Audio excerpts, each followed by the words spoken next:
So Jameis Winston and Marcus Mariota have decided to skip the NFL draft.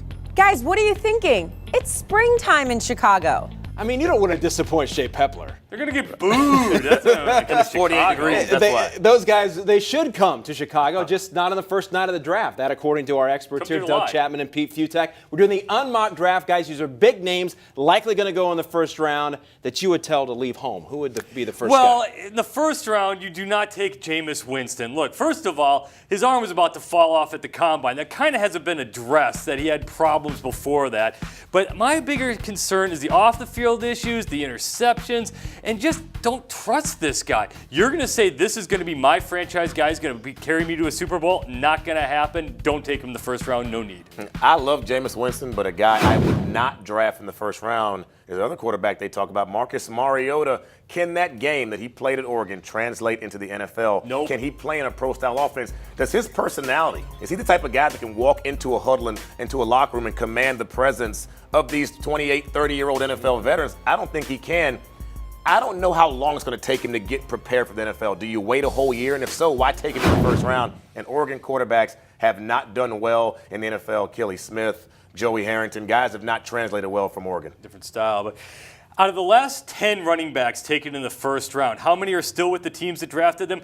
2. Mark Ingram, Doug Martin. They haven't exactly torn up the league. The numbers just don't lie. You do not take a running back in the first round. You do not take an injured running back in the first round. Todd Gurley already hurt. Even went before his ACL. The guy always had a hamstring pull. He always had a tweak. He always had something. You can't give this guy the ball 300 times. He is a special running back for those 15 minutes that he's going to stay healthy. Then he's going to pull something tasteful, and then all of a sudden he's off. You don't pass on a special running back. Yeah, you take you do. Todd Gurley. Todd Gurley will not make it out of the first round. You should. I'll tell you who should not be taken in the first round. That was Randy Gregory, outside linebacker from Nebraska. His weight fluctuates too much. He goes from 218 to 230 on that big 6'4" frame. That's very lanky. He'll get pushed around. Is he a 4-3 guy? Can he stand up and play linebacker? Is he a 3-4 guy? Is he strictly a rush guy off the end? If he's somebody you take off the field on third down or first down, why do you take a guy that high? And plus, he's had some injury issues, tested positive for marijuana usage at the combine, which is not a very smart thing. You know when it is, brother. I don't know how he tested positive. Lots of snacks. Couple off the field issues, but the weight and where do you play him? Is he an every down guy? I'm How not sure. dumb do you have to be to get nailed at the combine? A lot of them do.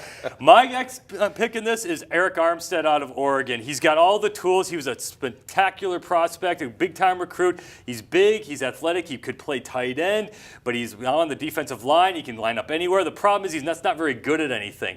He's a project. I don't like those guys. I like the guys who actually produced in college and were really, really good. Armstead's a nice prospect at the top 10 overall pick. Not a chance out of the first round for me. Another raw guy, played at Missouri, then transferred to Oklahoma, Dorial Green Beckham. Now, if you watch this guy, you look at him when he gets off the bus, he's 6'6", 225 pounds.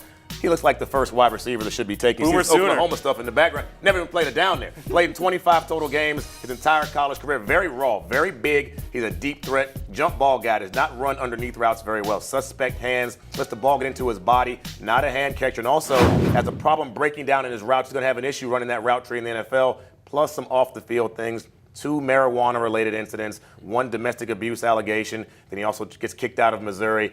Off-the-field stuff on top of him not being a finely tuned wide receiver is too raw for me. Got to get it together. Let's recap here our picks. Few unmocks: Winston, Gurley, and Armstead, while Doug will leave out Mariota, Gregory, and DGB. Well, we know what Few thinks about Todd Gurley. Where does he think he will go in the draft? He is going to let us know as we look ahead at the projections for the Georgia running back, along with our Bulldog insider, Jeff Dantzler, right here on Campus Insiders. Saving these GMs millions of dollars That boy here, is by special. the way. He's Saving special, them guys. millions of dollars. Very versatile guy.